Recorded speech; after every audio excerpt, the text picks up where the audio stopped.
Il est 13h, bonjour à tous, merci de votre attention. Voici les titres à la une de l'actualité ce dimanche. La nouvelle reine de la beauté ivoirienne édition 2021 de Miss Côte d'Ivoire est connue depuis hier. Son nom, Olivia Ayassé, âgée de 23 ans, elle mesure 1,80 m, titulaire d'un bachelor en marketing management. Olivia Ayassé a réussi à conquérir la couronne nationale. Lutte contre la Covid-19 pour soutenir les efforts engagés par la Côte d'Ivoire dans la lutte contre la maladie. Les partenaires que sont l'Organisation mondiale de la santé et l'ambassade d'Allemagne font un don d'une valeur de 300 millions de francs CFA en matériel au pays. On en parle dans cette édition.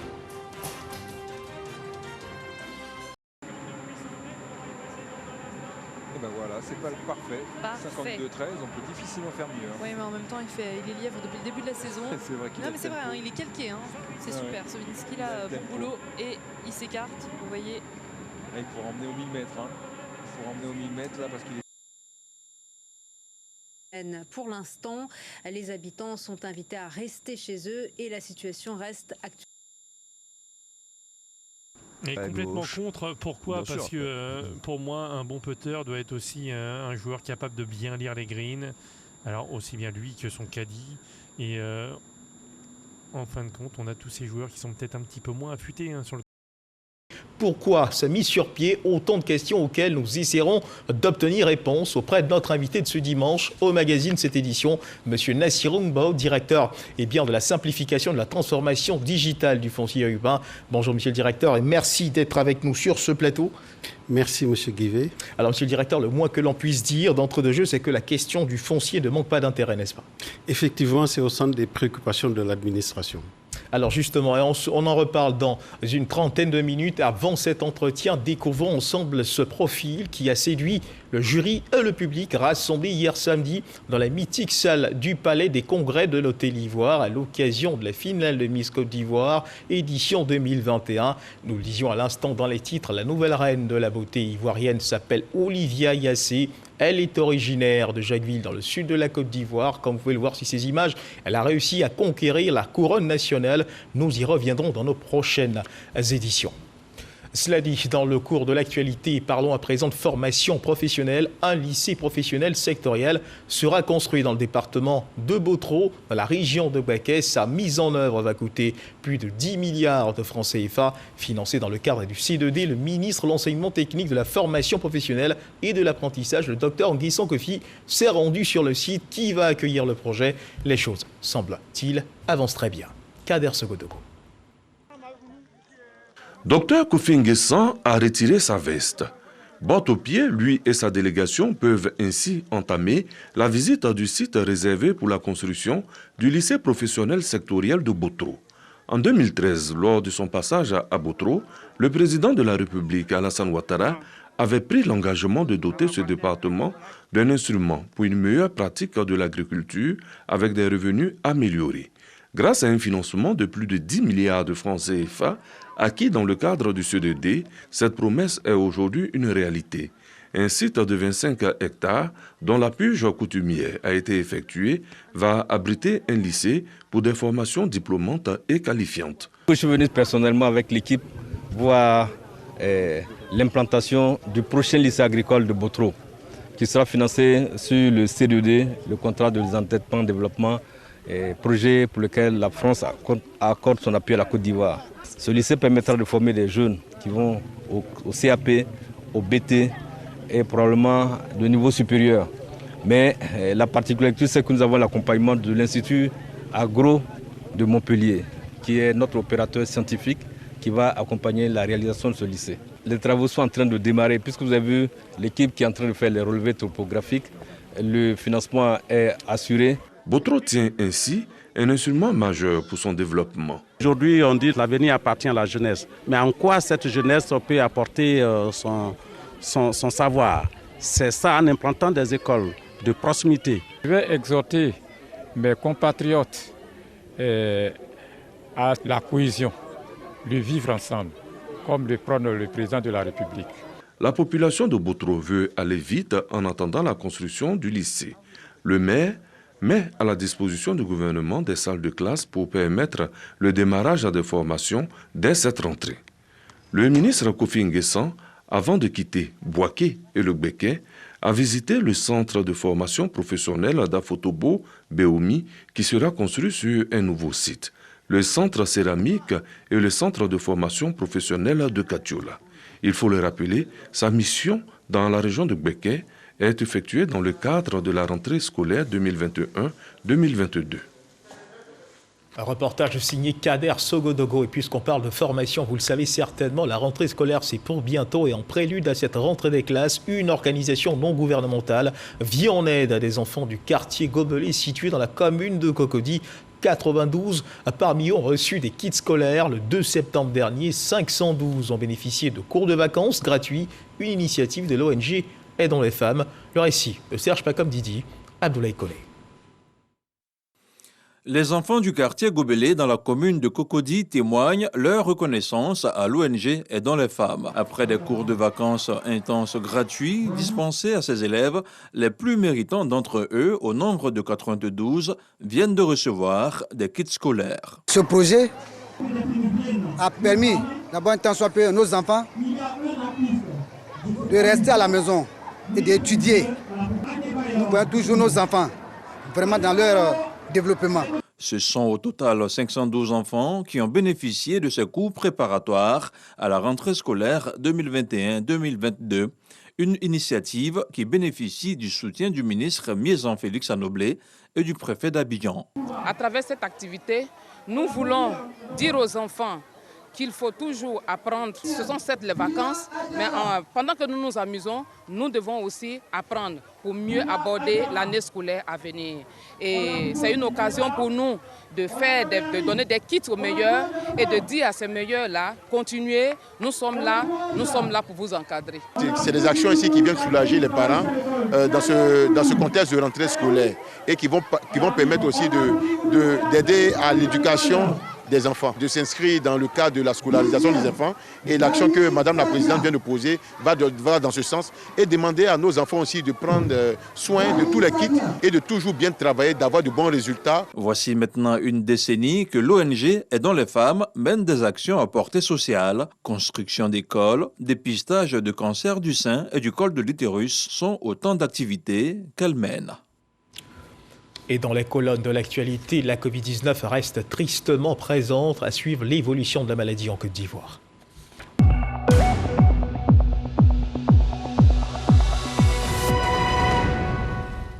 Le ministère de la Santé et de l'Hygiène publique de la couverture maladie universelle a enregistré hier samedi, à 4 septembre 2021, 127 nouveaux cas de Covid-19 sur 4782 échantillons prélevés, soit 2,6% de cas positifs, 149 guéris et 9 décès.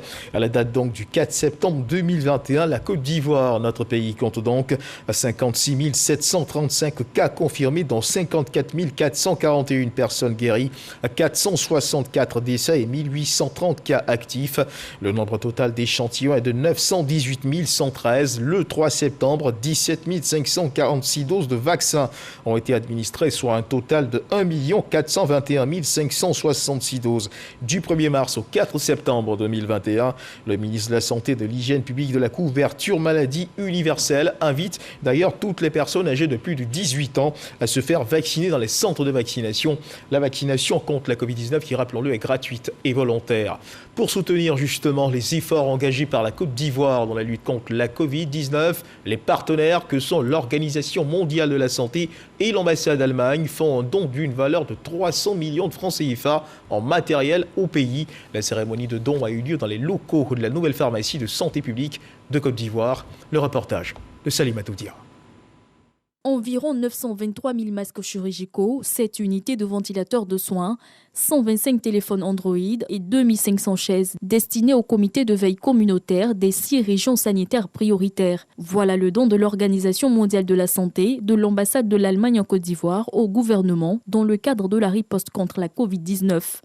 Les faits et chiffres au niveau mondial et africain liés à la recrudescence et à la virulence de la pandémie depuis la fin de l'année 2020 et le début de 2021 et à ce jour nous invite à plus de vigilance et d'engagement. Au moment où plusieurs pays de la sous-région enregistrent une résurgence de la maladie à Covid-19, avec l'apparition de variants plus virulents, notamment le variant Delta, dans plusieurs pays de la sous-région, nous devons redoubler de vigilance en renforçant la surveillance à tous les niveaux. Et nous allons travailler non seulement dans l'appui à la réponse sanitaire contre la Covid-19 en cours, et particulièrement la réponse sur tous ces piliers, tout en conjuguant également nos efforts afin de contenir ces contingences. C'est ainsi que dans les prochains jours, avec vos services techniques, il est prévu une intensification du renforcement des capacités des acteurs de terrain dans le domaine de la prévention et le contrôle de l'infection, la prise en charge, la vaccination et la surveillance, y compris dans la communauté. Leur appui constant au système sanitaire est apprécié des autorités. Vous démontrez encore aujourd'hui, en permettant à mon département de bénéficier de ce canton lot, de matériel technique qui va contribuer au renforcement de nos capacités dans la prévention et dans la riposte en termes de prise en charge de nos malades. Soyez-en infiniment remerciés. C'est important lot tellement nécessaire, surtout en ce moment où nous connaissons la troisième vague avec des contaminations records et où nous assistons au niveau de la population à un relâchement. Nous en avons besoin pour continuer la lutte. Depuis quelques semaines, la Côte d'Ivoire fait face à une troisième vague de contamination. Le ministre de la Santé invite à nouveau les Ivoiriens à se faire vacciner et surtout à respecter les mesures barrières afin de rompre la chaîne de contamination. Et toujours dans le domaine de la santé, le ministère de la Santé, de l'Hygiène publique et de la couverture maladie universelle a lancé à Abidjan l'opérationnalisation de la délégation des tâches en santé de la reproduction et de la planification. Cette stratégie de gestion des cas de maladie devrait permettre d'alléger le dispositif de prise en charge sanitaire des populations. On en sait plus avec Jenny Babini et Salimata Dia. Améliorer la prise en charge des patients, notamment le couple mère-enfant en cas d'urgence dans les établissements sanitaires. Le ministère de la Santé, de l'Hygiène publique et de la couverture maladie universelle en fait une priorité. Il lance une politique de délégation des tâches du personnel soignant. Une action qui vise à lutter contre le taux élevé de mortalité maternelle, néonatale et infantile. La mortalité maternelle et néonatale est préoccupante en Côte d'Ivoire.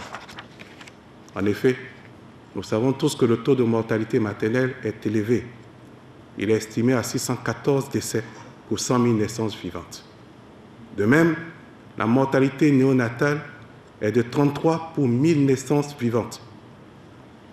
Cette situation est principalement due au fait de la faible utilisation des services de soins prénataux, 51,3% selon le mix 2016. La présente cérémonie de lancement officiel de l'opérationnalisation de la délégation des tâches représente une étape supplémentaire dans notre combat commun visant à améliorer les indicateurs de santé. Cette politique devrait profiter également aux populations des villes de l'intérieur, selon le ministre de la Santé. Les Ivoiriens partout ont besoin donc d'avoir des soins de qualité et c'est ce que nous avons commencé à faire. Mais mieux, l'État, dans les prochaines années, va prendre en charge la formation des spécialistes qui manquent pour accélérer donc la disponibilité des spécialistes. Donc je pense que les actions qui sont en cours vont progressivement corriger ces distorsions que nous avons vues tout à l'heure et permettre donc à chaque région donc de disposer de personnel et les plateaux techniques nécessaires pour offrir des soins de qualité à nos populations. Selon Pierre Dimba, une trentaine de médecins seront formés sur cette politique afin d'assurer une meilleure mise en œuvre. En culture, les préparatifs du FEMUA 13e édition avancent bien en prélude à l'événement qui aura lieu du 7 au 11 septembre à l'Institut national de la jeunesse et des sports. Le commissaire général du FEMUA, Assalfo du groupe Magic System et l'ambassadeur de l'Union européenne en Côte d'Ivoire, Job-Stefan Kirchmann, ont effectué hier samedi une visite terrain. Le reportage est signé Issa Chonoyeo. Vérifier le dispositif sanitaire et sécuritaire à 72 heures du démarrage de la 13e édition du FEMUA, Festival de musique urbaine d'Anoumambo. C'est ce que vient de faire à l'INJS, Institut national de la jeunesse et des sports, le commissaire général Assalfo et l'ambassadeur de l'Union européenne en Côte d'Ivoire, partenaires de l'événement. Tous les points stratégiques sont visités. Aujourd'hui, c'est la dernière reconnaissance du terrain. Nous sommes venus pour que chaque corps constitué puisse prendre ses repères, pour que nous puissions nous accorder sur les différents dispositifs à mettre en place. Ce FEMUA se déroule en pleine recrudescence de la pandémie du coronavirus. Des dispositions particulières sont donc prises pour rassurer. Nous avons donc décidé que sur le site même du festival, il y a un centre de vaccination. Le FEMIA, c'est au moins 50 000 à 70 000 personnes par jour. Et nous savons que cette année, nous allons tourner en 24 heures puisqu'il y a le FEMIA Kid et puis il y a pour les personnes âgées. Donc nous invitons les populations déjà que leur demandons que toutes les dispositions sont prises pour qu'ils puissent avoir le vaccin sur place. Le festival, cette année, va consolider les liens existants entre la Côte d'Ivoire et l'Union européenne. C'est une plateforme de jeunes. Et ici, aujourd'hui, on a visité les chapiteaux européens qui va se construire ici, où on va avoir un thème après l'autre. On commence avec la cohésion sociale que la culture peut faire, mais on discute les changements climatiques, on discute l'emploi, l'importance de l'emploi pour la jeunesse. Mais à l'intérieur de notre chapiteau aussi, on va mettre à disposition avec les États membres toutes les activités qui peuvent intéresser la jeunesse en Côte d'Ivoire et en Afrique globalement.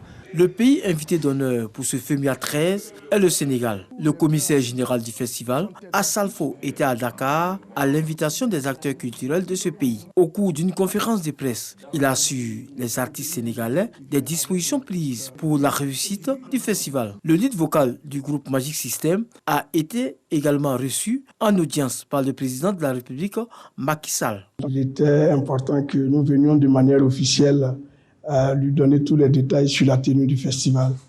En dehors de cela, le président Macky Sall est un grand homme pour la sous-région. Donc il fallait aborder aussi certains sujets liés à la culture avec lui. Nous avons échangé. C'est quelqu'un qui a une belle vision pour les perspectives concernant la culture en Afrique. Le FEMIA 13 est prévu du 7 au 12 septembre 2021. Voilà la commune de Marcory qui vibrera une énième fois au rythme du FEMIA. Dans le ton des festivités, retenons que 3 jours de réjouissance ont marqué la fin des vacances pour les habitants de la commune de Trècheville. Ils ont pris part à la 7e édition du festival Trèche en Joie qui s'est tenu du 27 au 29 août dernier. C'était en présence du premier magistrat de la commune, Yannick Efoumi, Issa Chonoyeo. Trècheville, avenue 16, place Aoubé. 3 jours non-stop de réjouissance entre la population de la commune sous le regard bienveillant du premier magistrat, le ministre François Albert Abichia. Nous sommes à la 7e édition du festival Trèche en Joie, initié par la fondation J'adore Trècheville. Festival qui se détermine sur, il y a 3 axes. Un tournoi de Maracana inter-entreprise qui regroupe toutes les entreprises qui sont sur le territoire communal de Trècheville. Un concours culinaire intercommune. Donc on invite toutes les autres communes à participer au concours culinaire. Et puis le grand concert qu'on déplace sur 3 jours avec des artistes de renom. Le festival Trèche en Joie est également l'occasion d'honorer ceux qui font la fierté de cette commune dite Zassa en les faisant ambassadeurs. Ils sont dans les domaines du divertissement, de la mode et de la gastronomie. Aujourd'hui, je suis très fière de moi-même parce que ça m'a permis de connaître le monde, ça m'a permis de faire la restauration avec tout le monde. Et je sais qu'il y a des amis qui ont copié sur moi aujourd'hui qui font sur la restauration. Alors je lance un appel à la jeunesse ivoirienne que ce n'est pas seulement les bureaux qui comptent. On peut faire la restauration puis s'en sortir. Je crois que c'est la meilleure solution.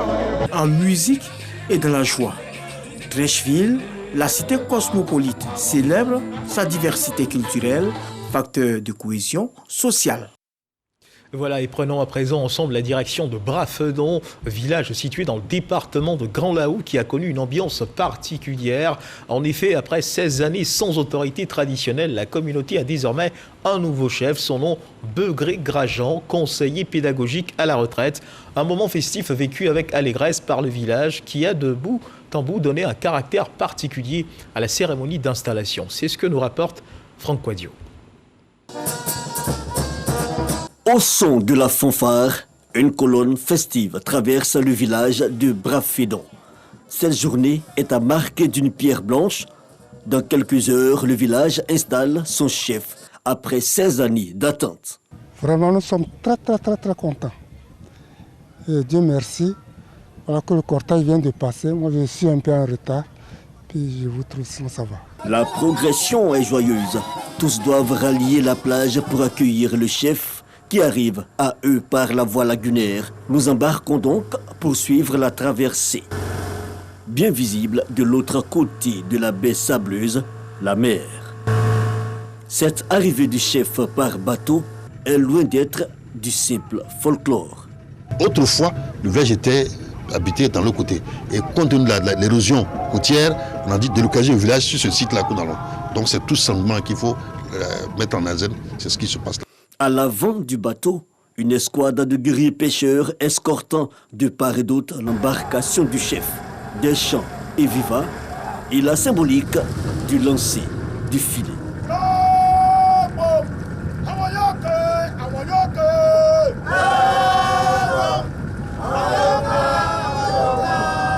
Le chef Begré Grandjean met enfin pied à terre, accueille des circonstances par les guerriers et le chef de terre.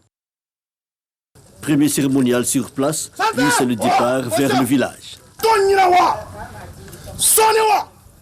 Le trajet est coloré et plein de symboles. En raison de certaines circonstances malheureuses, Brafidon n'a pu avoir de chef durant longtemps. Sur le lieu de la cérémonie d'installation, le tam-tam parleur venu de Taboutou annonce donc la nouvelle. Voici le cérémonial d'installation. 3 fois. C'est fait. Brafidon à son guide, un tour d'honneur. Le chef est vêtu de sa tenue d'apparat. C'est une grande joie pour nous d'avoir un chef enfin. Et cela va nous permettre de mieux organiser le village. Et je pense qu'on a fait le bon choix. 16 ans après, un village qui a su l'intérim jusqu'à aujourd'hui, 16 ans après, c'est déjà trop. Là où il y a 54 chefs, il était moins. Aujourd'hui, il a rejoint le groupe. Nous croyons que la vie de là est complète. Le développement, le maître mot de l'action du chef pour les années à venir. Les sœurs m'ont laissé beaucoup de tâches. Il y a l'assainissement du village. Il y a l'embouchure qu'on doit désensabler. Mon hôpital qui n'a pas de médicaments de premiers soins. Alors, après 16 ans d'intérim, moi je dis chaque fois que j'ai pain sur la planche. Begré Grandjean, le nouveau chef de Brafidon, est conseiller pédagogique à la retraite. Il aura réussi à obtenir la caution des 6 quartiers du village, puis celle des 5 grandes familles garants du pouvoir traditionnel dans cette localité du pays, Avikam.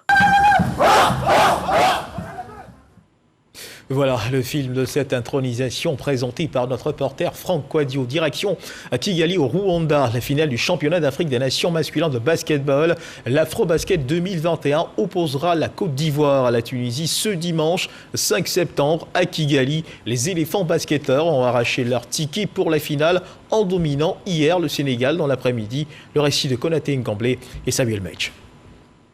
C'est une affiche inédite en finale de l'Afro-Basket 2021. Les éléphants basketteurs défieront la Tunisie, championne d'Afrique en titre, ce dimanche 5 septembre à Kigali. Les Ivoiriens ont décroché leur place en finale pour la première fois depuis 2009, après une demi-finale très disputée face au Sénégal. Porté par Matt Costello, 17 points, 12 rebonds et Nisré Zouzoua, 15 points, 4 rebonds. Les Ivoiriens ont fait la course en tête durant quasiment toute la partie, même si l'équipe d'Ignacio Lescano a dû s'employer pour repousser une sélection sénégalaise revenue dans le coup après un panier à 3 points de Gorgui Dieng dans le 4e quart-temps. Frustré par le réalisme ivoirien, le Sénégalais, meilleur marqueur du match avec 24 points, s'est vu expulsé en fin de partie pour avoir bousculé Matt Costello. Finalement, le duel entre les 2 meilleures attaques du tournoi tourne en faveur de la Côte d'Ivoire qui s'impose 75-65. Ce dimanche à 15h GMT face à la Tunisie, Matt Costello et ses coéquipiers tenteront d'ajouter un 3e trophée à leur palmarès après ceux de 1981 et 1985. Et tous nos vœux de succès accompagnent cette équipe ivoirienne de basketball. Dans l'actualité internationale à Sao Tomé et Principe, plus de 123 000 électeurs sont appelés aux urnes ce dimanche 5 septembre pour choisir le prochain chef de l'État du pays, Carlos Villanova, soutenu par l'ADI, l'opposition, et Guilherme Pocer da Costa, candidat du MLSTP-PSD au pouvoir, se dispute le second tour de la présidentielle. Ce second tour initialement prévu début août se tient finalement après plusieurs incidents qui ont retardé le scrutin et plongé le pays dans une crise politique. Retour en Côte d'Ivoire, le village de Dantogo, dans la région du Béret, est désormais doté d'un moulin. Cette machine est un don du ministre des Ressources animales et halieutiques, Moussa Dosso, cadre de la région. La remise de ce don s'est déroulée dans cette localité en présence de la population bénéficiaire. Le donateur s'est fait représenter à la cérémonie de ce don, un don qui vient pallier aux difficultés des femmes liées aux différentes activités de broyage de céréales. Charles Tatou. Dans Togo, localité du département de Konaïri, les populations n'auront plus à effectuer des déplacements jusqu'à Makono ou Kongasso pour moudre leurs grains de céréales. Cette difficulté reste désormais un vieux souvenir. Le ministre des Ressources animales et halieutiques, cadre de la région du Béret, a doté ce village d'un moulin. Valeur de ce don, plus de 5 millions de francs CFA. La remise de cette machine aux populations bénéficiaires par le représentant du donateur. Au nom du ministre Moussa Dosso, qui depuis 2 mois, après les instructions du président de la République, son excellence Alassane Ouattara, qui a demandé à chaque leader d'investir le terrain et de rendre plus potable la vie des populations. Et je pense que c'est ce que nous faisons. Le ministre des Ressources animales et halieutiques, Moussa Dosso, n'a pas limité son action sociale seulement au moulin. Il a également équipé le village de Sunugouba en pompe à motricité humaine, puis offert un tricycle à la grande mosquée du quartier Togoulé dans la commune de Makono pour d'autres besoins. En économie, la direction du contrôle financier du ministère du budget du portefeuille de l'État s'est dotée d'un code d'éthique et de déontologie à travers lequel elle s'engage à être une administration moderne et modèle. La présentation de ce code s'est déroulée aux 2 plateaux à Cocody. Les précisions de Jean-Jacques Kwame. Voici le comité de veille du code d'éthique et de déontologie de la direction du contrôle financier du ministère du budget et du portefeuille de l'État. Ce comité, installé ce jeudi, a pour mission, entre autres, faire respecter le code d'éthique et de déontologie, dont l'objectif est de mieux orienter les agents de la direction du contrôle financier dans la satisfaction de leurs obligations et l'exécution de leurs responsabilités. C'est un outil qui vient uniformiser les engagements des services de contrôle financier. La promotion de la bonne gouvernance, la lutte contre la corruption, la lutte contre les prévarications de deniers publics. Le présent code d'éthique se veut un gage d'engagement. La direction du contrôle financier, à travers ce code d'éthique et de déontologie, s'engage à être une administration modèle et moderne, prônant la mise en avant des valeurs d'éthique et de déontologie dans le contrôle de la régularité de la dépense et dans toutes ses actions quotidiennes. Plusieurs séances de vulgarisation sont prévues par le comité de veille pour permettre aux agents de s'approprier le contenu de ce code d'éthique et de déontologie de la direction du contrôle financier. Et loin des champs économiques, place à présent au Dimanche Magazine, notre invité de ce dimanche que nous retrouvons avec plaisir, Monsieur Nassirou Mbao, directeur de la simplification de la transformation digitale du foncier urbain. Avec vous, nous parlerons bien sûr du projet de simplification de transformation digitale du foncier urbain de Côte d'Ivoire. Mais avant, un état des lieux s'impose. Quelle est la situation générale du foncier urbain? Merci Monsieur Guivet. Le foncier urbain connaît des problèmes, je dirais, structurels. D'abord, nous avons de longs délais de délivrance des actes, un nombre élevé de litiges et de contentieux, des conditions de stockage des dossiers, de la documentation domaniale inappropriée ou inadéquate. Et tout ça crée en fait une fragilité des actes que nous délivrons. Donc voici en gros les problèmes que traverse le foncier urbain en ce moment. Alors ce projet de simplification, de transformation digitale du foncier urbain de Côte d'Ivoire, en quoi consiste-t-il? Ce projet est un chantier structurant de modernisation du foncier urbain dans une vision nouvelle, orientée usager. En réalité, ce projet comporte 9 composantes. Nous avons des composantes de base qui sont les socles, les fondations même d'une gestion informatisée du foncier urbain, qui sont la mise en place de l'identifiant unique de la parcelle au référentiel géodésique national. Nous avons des composantes qui vont nous permettre de faire ce qu'on appelle la réingénierie des process, c'est-à-dire mettre à jour, mettre à plat l'ensemble de ces procédures, des textes et des pratiques, les optimiser afin de simplifier, de sécuriser la délivrance des actes administratifs. Alors nous le disions à l'entame de cette édition, le 18 août dernier, le Premier ministre procédait justement à l'inauguration du centre de production ou du projet de simplification, de transformation digital du foncier urbain. Retour justement sur les temps forts de cette inauguration avec notre reporter Cheikh Koné. Grâce à ce centre de production flambant neuf d'une 50aine de bureaux situés en plein cœur de la cité administrative du plateau, l'usager pourra faire la demande de ses actes en ligne en un seul clic. Mieux, il pourra s'informer en temps réel de l'évolution de sa demande d'actes administratifs. Une première en Côte d'Ivoire. Accompagné de plusieurs membres du gouvernement, le Premier ministre Patrick Achi a inauguré ce centre, vitrine du projet de simplification et de sécurisation de la chaîne foncière, porté par le gouvernement. La première phase du projet de simplification et de transformation digitale du foncier urbain est prévue sur 2 années, sur la période 2021 à 2023, dans le Grand Abidjan et la commune d'Assini. L'objectif est d'accroître d'une part les capacités actuelles de production de la chaîne foncière à 60 000 ACD pour la première année et le porter à 100 000 ACD pour les prochaines années. Et d'autre part, aboutir à un traitement tout numérique des demandes d'actes grâce à une technologie de sécurité informatique dénommée blockchain. Le projet de simplification et de transformation digitale du foncier urbain est financé par un prêt d'environ 15 milliards de francs CFA par l'État français. C'est une initiative du ministère de la Construction, du Logement et de l'Urbanisme en collaboration avec le ministère du Budget et du portefeuille de l'État. Ce centre de production qui marque le démarrage des activités du projet va créer à terme plus de 300 emplois. Alors, monsieur le directeur de la simplification et de la transformation digitale du foncier urbain, comme on vient de le voir dans l'élément, le Premier ministre a tenu en personne à procéder à l'inauguration de ce centre. Cela montre combien de fois ce projet est important pour le gouvernement, n'est-ce pas ? Effectivement, cette inauguration, cet acte est symbolique de la volonté du gouvernement à régler définitivement ce problème.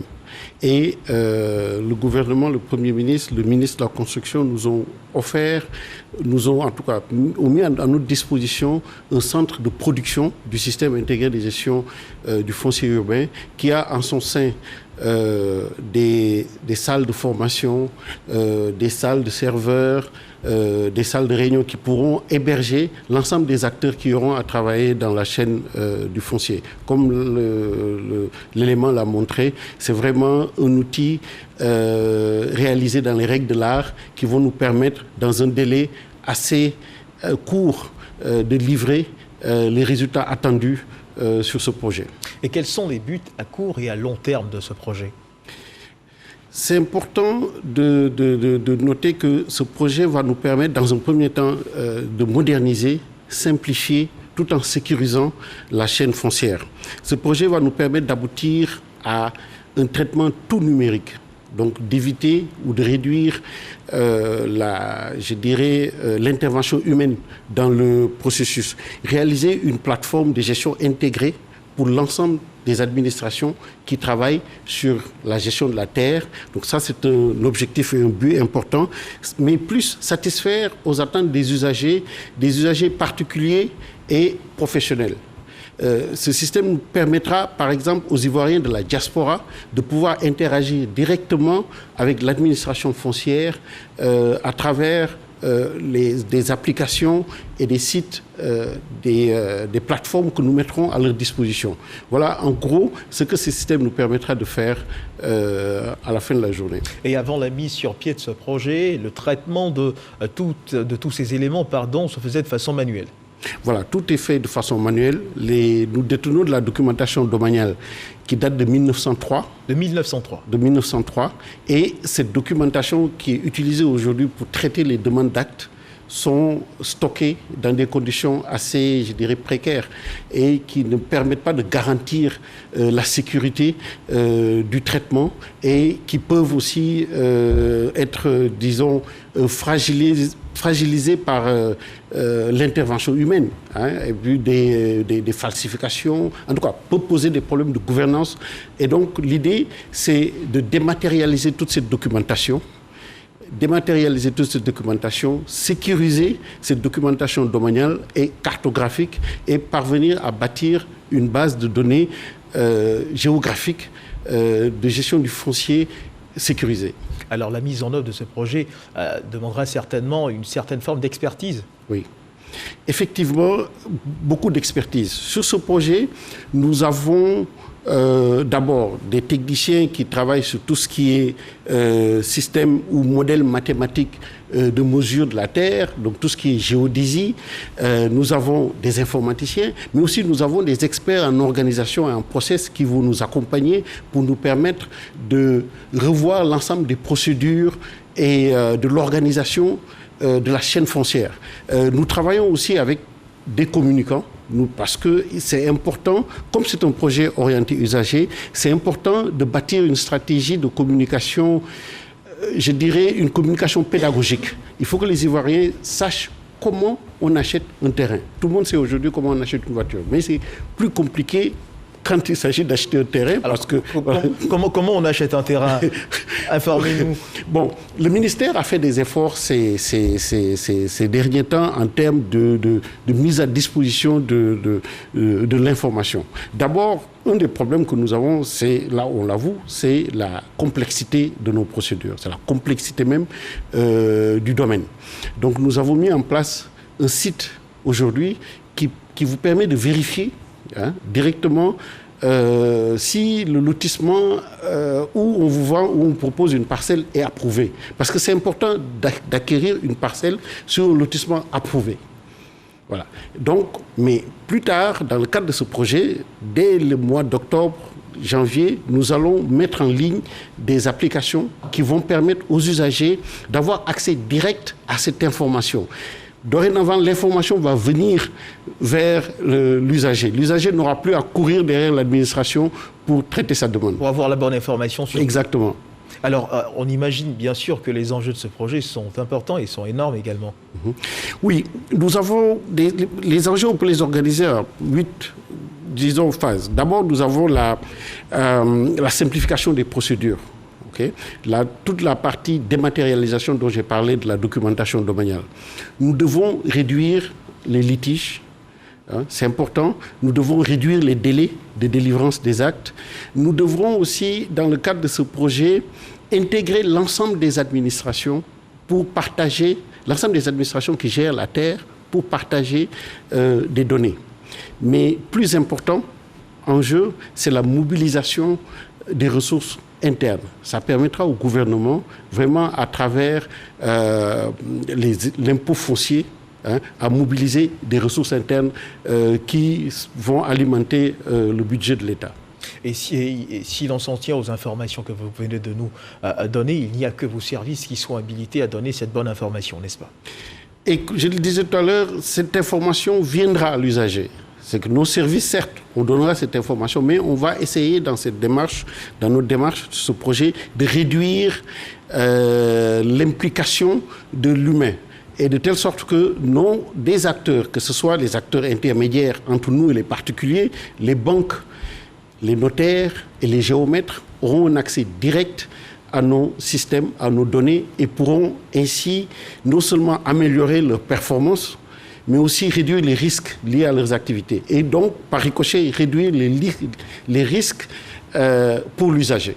Et un élément important aussi, comme les banques qui demandent de l'information, qui demandent un accès à notre système, les banques vont pouvoir mettre de l'argent sur le marché hypothécaire parce que dorénavant, les actes que nous produisons seront robustes. et tout le monde sortira gagnant de ce projet. C'est ce qu'on doit comprendre, c'est ça?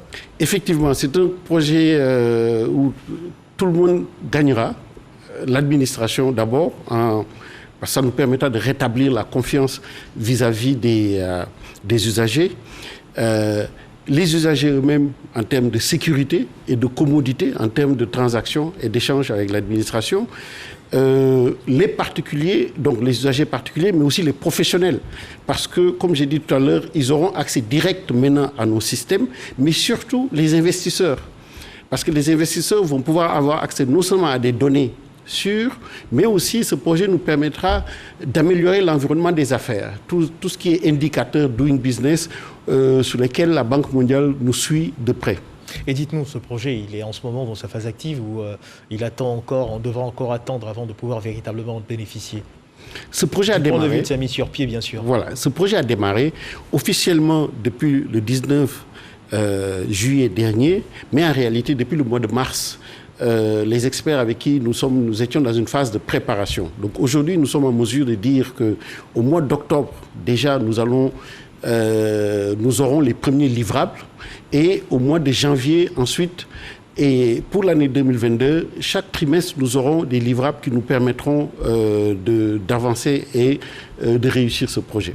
Alors, ce centre dont vous parlez, nous avons eu l'occasion de le visiter, infrastructure moderne. Chaque compartiment de ce centre a été pensé pour permettre une bonne orchestration de la mécanique qui va justement se mettre en place. Quel est le message que le gouvernement a justement voulu envoyer par la création de ce centre?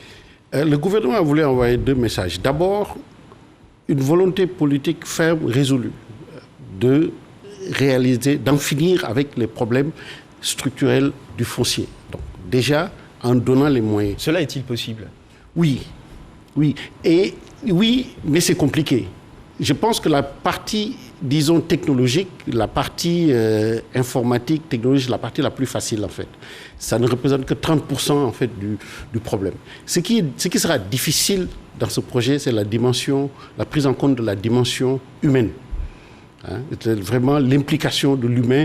Et ça, on a prévu une composante qui s'appelle conduite de changement, qui va nous permettre d'accompagner les acteurs du foncier avec qui nous allons travailler, que ce soit les acteurs internes dans l'administration, mais aussi les acteurs externes, comme je disais tout à l'heure, les banques, les géomètres, les urbanistes, etc. Il va falloir donc rassurer toutes ces parties prenantes là, afin qu'elles puissent épouser l'idée de ce projet. Effectivement, et la bonne nouvelle, c'est que ces parties déjà sont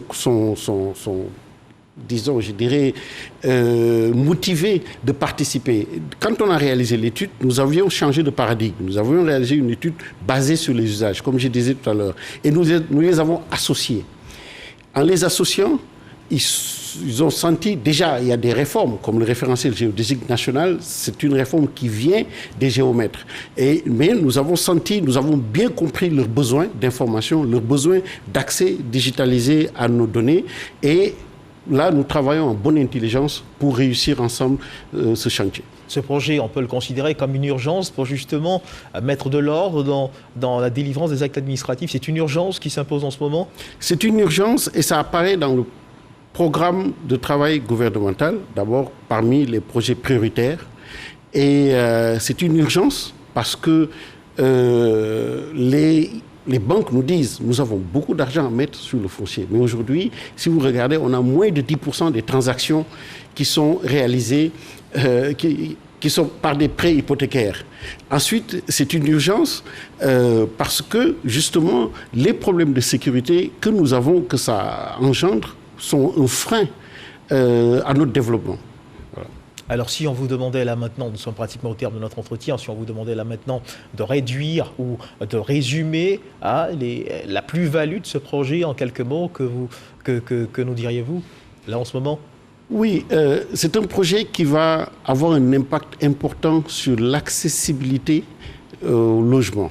Parce que tout ce que j'ai énuméré va, à la fin de la journée, permettre non seulement de mettre de l'argent, mais en même temps d'accompagner les acquéreurs et de régler à terme le coût du logement. Donc c'est un prêt vraiment qui va faciliter l'accessibilité au logement. C'est la fin de cette édition. Merci Monsieur Nassirou, c'est la fin donc de cette édition. Et juste avant de rendre l'antenne, juste ce rappel, dans le cadre du magazine ce dimanche, nous avons reçu Monsieur Nassirou Mbao, directeur de la simplification et de la transformation digitale du foncier urbain, avec qui nous avons parlé du projet de simplification et de transformation digitale du foncier urbain de Côte d'Ivoire, qui est déjà dans sa phase active. Merci de nous avoir suivis. Dieu garde la Côte d'Ivoire.